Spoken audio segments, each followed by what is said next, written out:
So just quickly, who thought that noticing exercise was easy? Who thought it was hard? Yeah. It's one of those things that it's going to take time and practice, right? To kind of look, with diffusion, the goal is to help your patients look at their thoughts, so you're like that photographer waiting for those jungle animals, not from their thoughts. They're not in the bushes, in the jungle with their thoughts and images. Okay.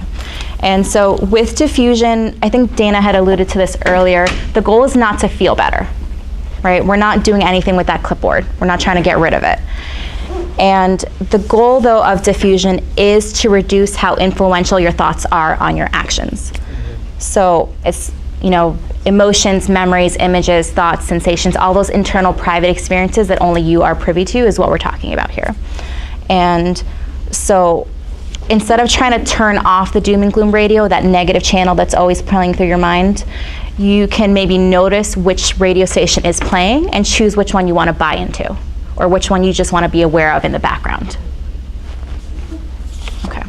So diffusion is a really difficult concept to grasp. So what I usually do is I'll give lots of different metaphors to a patient at one time. And then I have them try them out. Oh, we'll skip this part.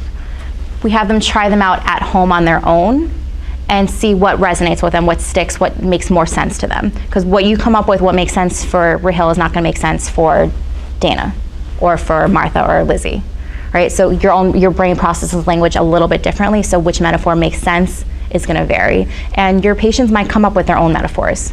That happens a lot too. Okay. And so let's do another exercise together. Okay, so again, everyone, allow your eyes to close or fix downward on a spot. You still have your pebble in your shoe. Who told you to tuck them out? That was not part of the instructions. Thank you, Kate. All right. I walked to the back. You pebble cheaters. Close your eyes. Let's focus in a little bit. All right, so close your eyes just like before. But this time, when your mind gives you a thought or an image, simply say thank you to your mind. Thank you for sharing. You might even say, thank you, mind, that was interesting. When you thank your mind, don't do it sarcastically, don't do it aggressively. Try to do it with some warmth, humor, and genuine appreciation for your mind's unique storytelling ability. If you notice an old familiar story about yourself, your past, or your future coming up, you might even name the story. Yes, there's the I'm a failure story, or not good enough story. When you notice these stories, simply say, thank you so much, mind. Or, oh, there's the everything will go hopelessly wrong story. The I'm bad at my job story. Hey, thanks, mind.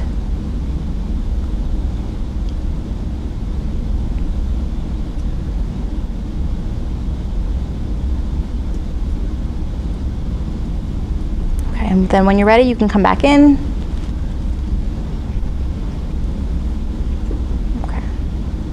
What was that like thanking your mind? Weird? Could you do it? I'm not sure. It was hard to do it without sarcasm. Yeah. Or without, like, annoyance. Gee, thanks. Right. I actually started I started thinking like positive things, like, oh, thank you, mind. And then you started saying like, oh, that's the failure story. I was like, oh, okay, mind's going there now. That was It's nice. Yeah. Yeah, I like the lack of sarcasm. Yeah. To be told to not be sarcastic. Mhm. Yeah, I did too. Like the non-judgmental. Yeah. Really? I had negative stories come up Yeah. and I was like, I'm not going to be sarcastic. That's just how I roll. Yeah. Your mind's just telling you a story. You're noticing your mind telling you a story. I felt like it was kind of simplistic and a little bit dismissive of what my thoughts were. Okay. I had a different reaction. I kind of felt like it helped me think of the thoughts in a different way.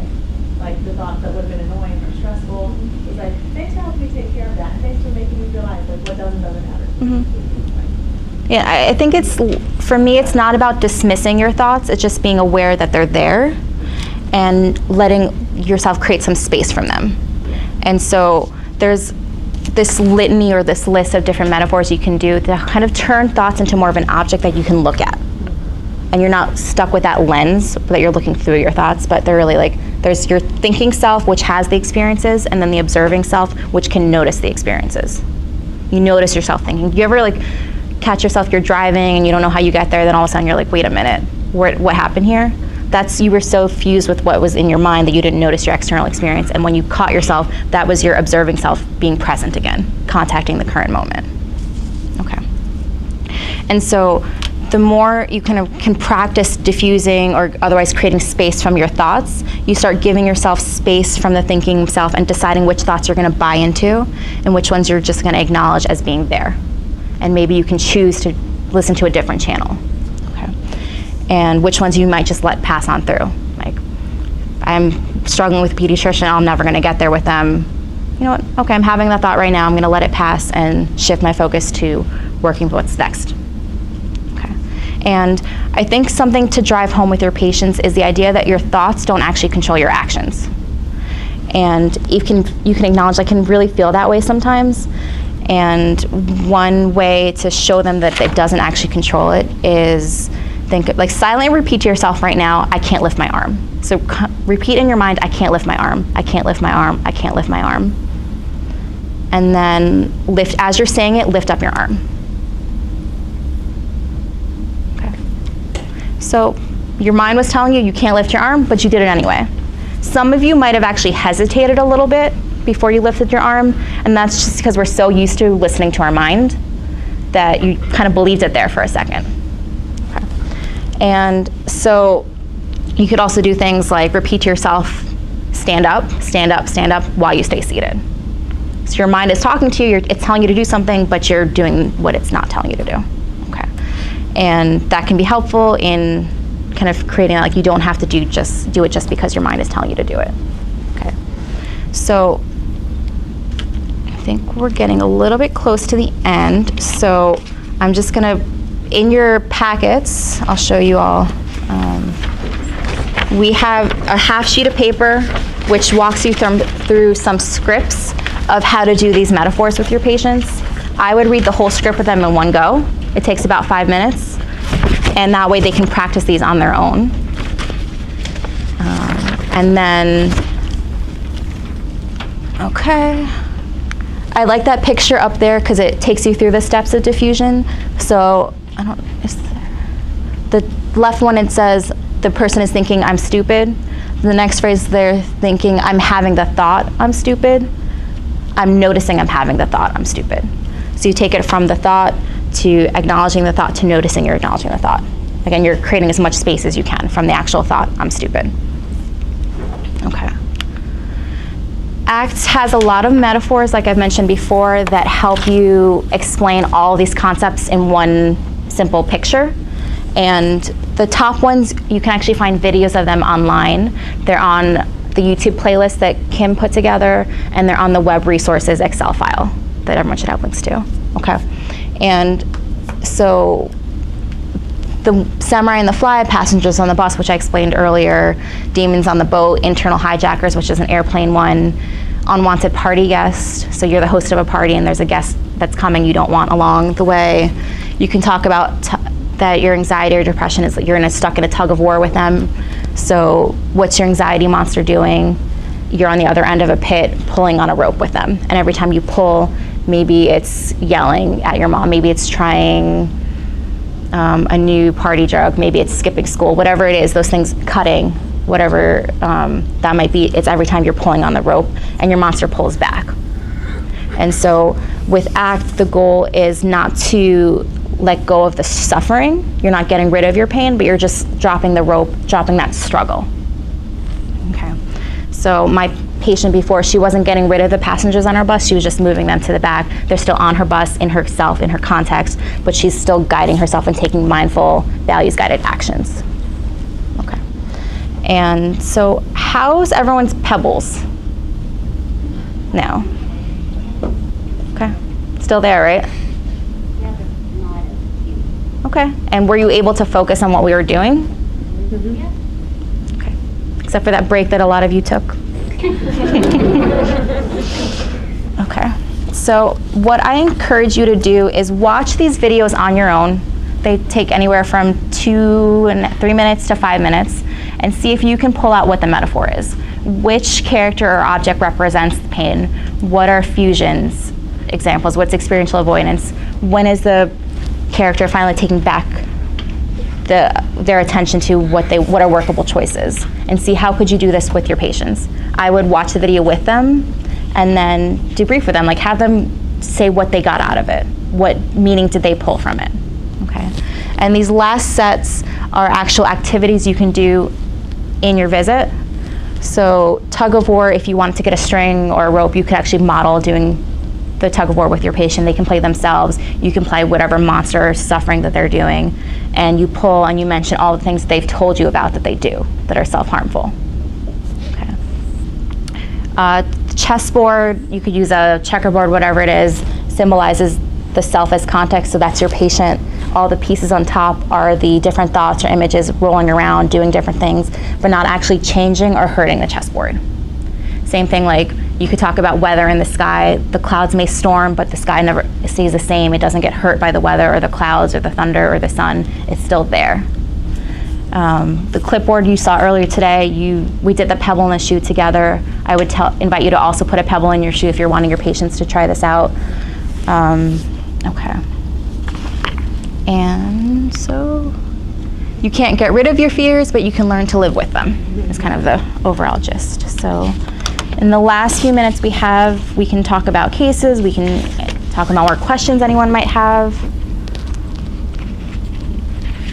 So one of the struggles that I've had with ACT, and Yeah. it is my hands down favorite therapy and life choice, but one of the lines that I've approached is the passengers on the bus. They understand it, they have the awareness, but this idea of getting positive passengers on the bus and the way that, like, how those negative thoughts get into your head, and like how that fear gets there. And I haven't found, like, and maybe because I just haven't gone to like ACT training 300. Yeah. I feel like that's the line where I bump up against things. So then I do then incorporate other models, but I feel like that's the struggle. Like, what does it mean to get new passengers? What does it mean to choose what passengers that even get to be on your bus? So I find that I'm just kind of making that up organically, but Yeah. I haven't found the model to incorporate that piece of the next level. I don't know if you've had that struggle.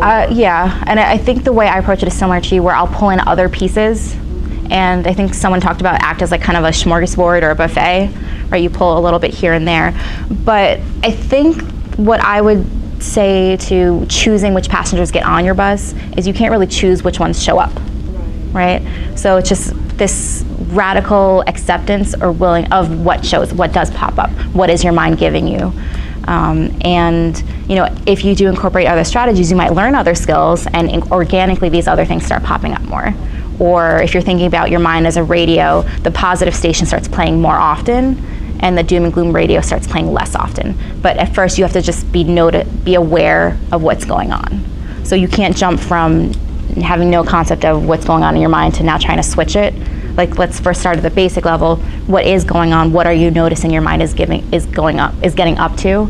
And then choose, all right, I'm gonna buy into this. I'm gonna really dive into that doom and gloom monster and say, yes, I am a failure, I am stupid, my mom sucks, whatever it is, and follow that path. Or realize, you know what, if I do that, I'm going away from my values. Let me try to choose a different workable choice. And then the more you can do that over time, I think the passengers might start shifting, or which ones are rowdier start shifting. Paul? I'm just wondering whether, within the metaphors you're mentioning, whether each goal that is concrete, that's crossed off, that's the pit stop along the way towards a value. Right. Are you picking up passengers at those pit stops? You know, like, are those, because every sort of goal that you actually achieve that's towards a core value of yours, that would be, I would imagine that would be a passenger as well. Yeah. Yeah, and I find that I have those kind of conversations organically, But I didn't feel like the model does that right. piece. Yeah, like I'm like, oh, I think that's what I'm supposed to do. I'm just gonna talk about it, but it hasn't. I think it happens, and then I think you can reflect that to your patient too. Like, I'm noticing you're listening more to this station, or I'm noticing that you're having more thoughts like this, or your mind is giving you more of these kinds of stories. So you can kind of verbalize it and also model a diffusion along the way. I've also used a thank you with the bus to merge those two, where it's like if I'm noticing that my passengers are getting rowdy and I can kind of push them to the back of the bus, like thank you, mind, for letting me do that. Do you have someone on your bus right now that like you really enjoy being there, or someone that like maybe otherwise wouldn't? Like I had a little kid who was like, his favorite passenger on the bus was like a dog, and when things would get rowdy, the dog would come and sit next to him, and he was just like, thank you for being with me. And he like started to connect that to like important people in his life and things like that. So it was a way for him to be like, dog's always there, not always working. Mm-hmm. But that's kind of the thank you connecting to the bus is there. I like that, Katie. Okay. Other comments, questions, thoughts that your mind is giving you? Okay. Thank you. Thanks. You can take your pebbles out, and you